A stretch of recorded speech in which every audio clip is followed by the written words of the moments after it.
أعوذ بالله من الشيطان الرجيم. بسم الله الذي لا يضر مع اسمه شيء في الأرض ولا في السماء وهو السميع العليم. السلام عليكم ورحمة الله وبركاته. الحمد لله الحمد لله الذي جعلنا من الناصحين وأفهمنا من علوم العلماء الراسخين، والصلاة والسلام على من نسخ دينه الأديان الكفرة من الطالحين، وعلى آله وأصحابه الذين كانوا بتمسك شريعته صالحين. أشهد أن لا إله إلا الله وحده لا شريك له، وأشهد أن سيدنا محمدا عبده ورسوله لا نبي بعده. فقال الله سبحانه وتعالى في القرآن الكريم: أعوذ بالله من الشيطان الرجيم، بسم الله الرحمن الرحيم.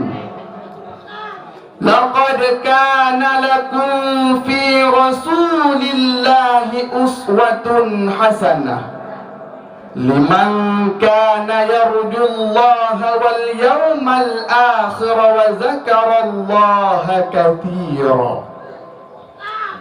وقال النبي صلى الله عليه وسلم في الحديث: إنما بعثت لأتمم مكارم الأخلاق. Sadaqallahul azim. Buat langkah yang pertama dan yang paling utama, marilah sama-sama kita memuja dan memuji Allah Azza wa Jalla, yang mana oleh Allah yang telah memberikan kepada kita kesehatan, kesempatan sehingga dapat berkumpul pada tempat yang sangat diridai oleh Allah Subhanahu wa Ta'ala. Salawat bermahkotakan salam tidak lupa pula kepada Rasul junjungan alam, Nabi besar Muhammad sallallahu alaihi wasallam. Oleh beliau yang telah mengubah pola pikir manusia daripada pola pikir yang jahiliyah, diubahnya kepada pola pikir yang Islamiyah, sehingga kita dapat merasakan manisnya iman, merasakan manisnya Islam. Salawat bermahkotakan salam pula kepada al dan sahabat beliau sekalian, kepada tabi'in, tabi'in, ulama mutaqaddimin wal ulama mutaakhirin. Penghormatan kepada Abu Ma'a keluarga, seterusnya yang mulia kepada Abiyah, mengalir kepada seluruh dewan guru yang berada dalam daerah Madinatul Diniyah Nurussalam. Seterusnya kepada dewan hakim yang arif lagi bijaksana, mengalir kepada seluruh talabah yang masih bernaung di bawah naungan Islam Madinatul Diniyah Nurussalam yang kita cintai ini. Hadirin sidang talabah, dewan hakim yang mulia, semakin hari dunia semakin tidak baik-baik saja. Berbagai postingan viral di media massa Ironisnya, tontonan sekarang malah dijadikan sebagai tuntunan, sedangkan tontonan malah dijadikan sebagai tontonan. Mengapa ini bisa terjadi, hadirin?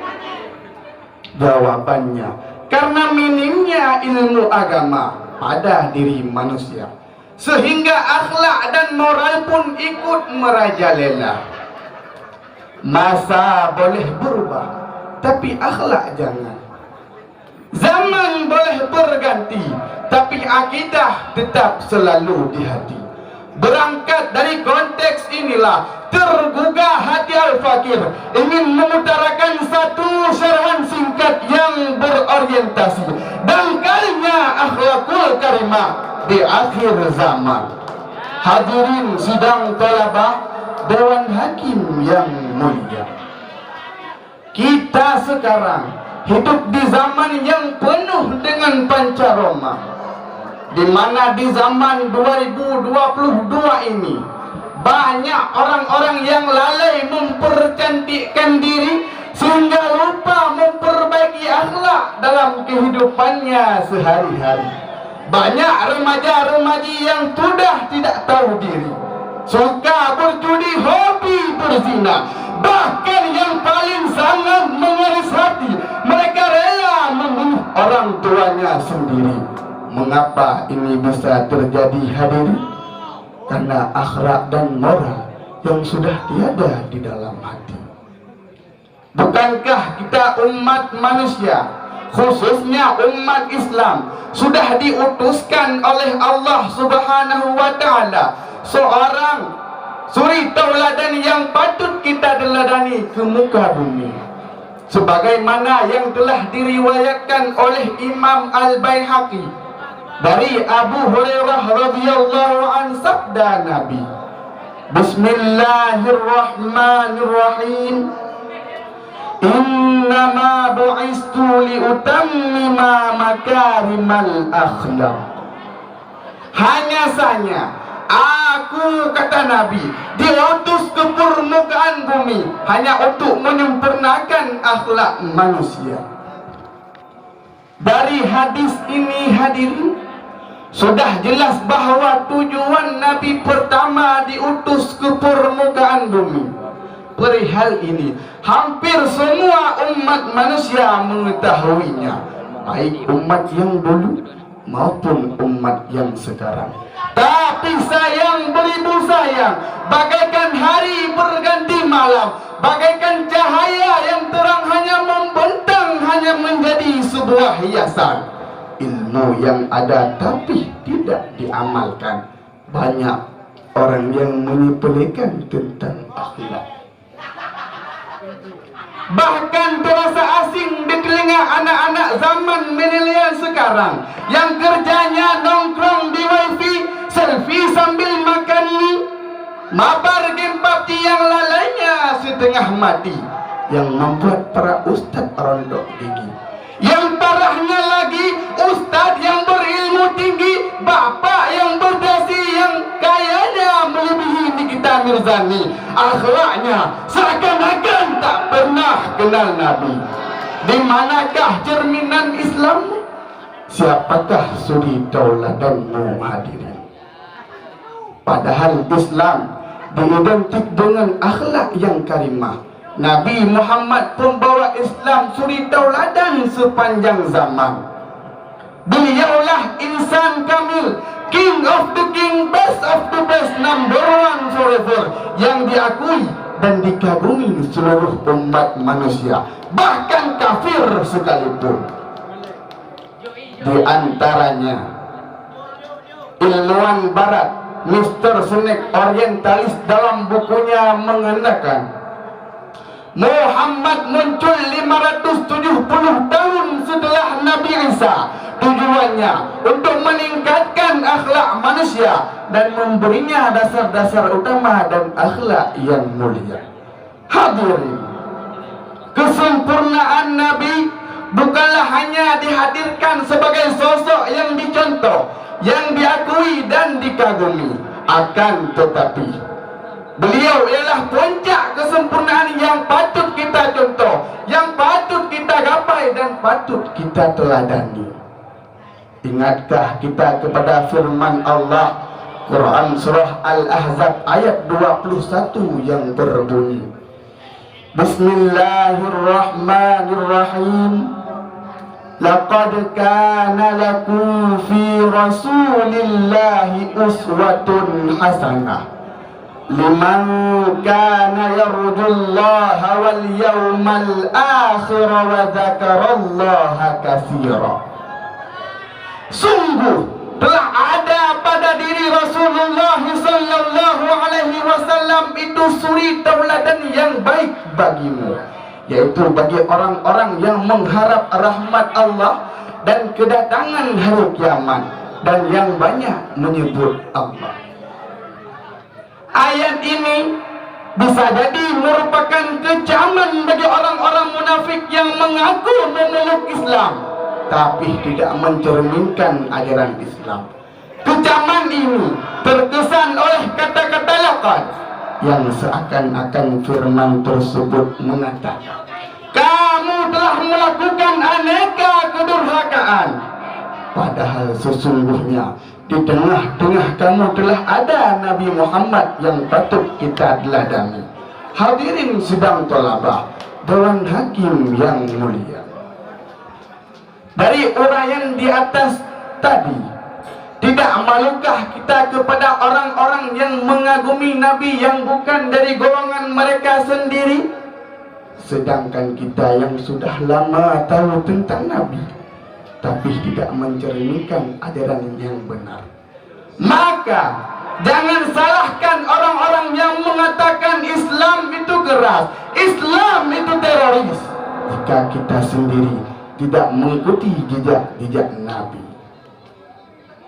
Banyak kita lihat di kalangan kita yang akhlaknya sangat melenceng dari ajaran Islam, suka berdebat yang tujuannya merendahkan sesama. Perzinaan pun terjadi di mana-mana disebabkan banyak kaki hukum hanali ngan saudara kabeh jirebre.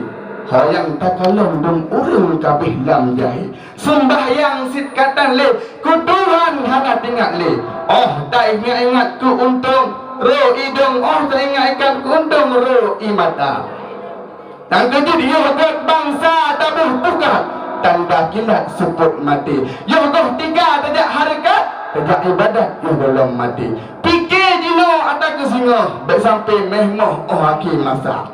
Asam kandit, asam gulugur ketika asam seriang riang. Menangis mayat di pintu kubur, teringat badan tidak sembahyang. Alahai ujung bek katuh dile, si bijih padi golem lung pula. Alahai tubuh bek mati dile, sembahyang limang golem lung kada. Takut oh malam gula, suput oh mati suam. Lebih lam temakut oh terus lam urut, hana saudulung malaikat siksa. Kemang selanga duruh bak tangki, kemang padi oh hade senja. Hudip lam dunia bek melalui akhlak karli dum umat manusia, disebabkan dangkalnya akhlakul karimah di akhir zaman. Hadirin sedang thalabah Dewan Hakim yang mulia, ingatkah kita kepada sahabat Nabi Umar bin Khattab yang sebelum beliau masuk Islam pernah membunuh anaknya hidup-hidup. Beliau menjadi sah pertama yang menghina Nabi. Tapi setelah beliau masuk Islam, perubahan drastis yang diperlihatkan bagaikan hitam dan putih. Beliau menjadi sah pertama yang melindungi Nabi. Hadirin, adapun kesimpulan, akhlakul karimah ialah pokok yang pertama dalam kehidupan. Maka jangan sekali-kali mencari-cari alasan untuk tidak berakhlakul karimah, karena Allah Subhanahu wa taala telah mengutuskan kepada umat Islam sebagai suri tauladan yang patut kita teladani. Kemudian Islam diidentik dengan akhlak yang karimah, maka selama hayat masih dikandung badan, pergunakanlah waktu untuk mencari ilmu, perbaiki akhlak yang mulia.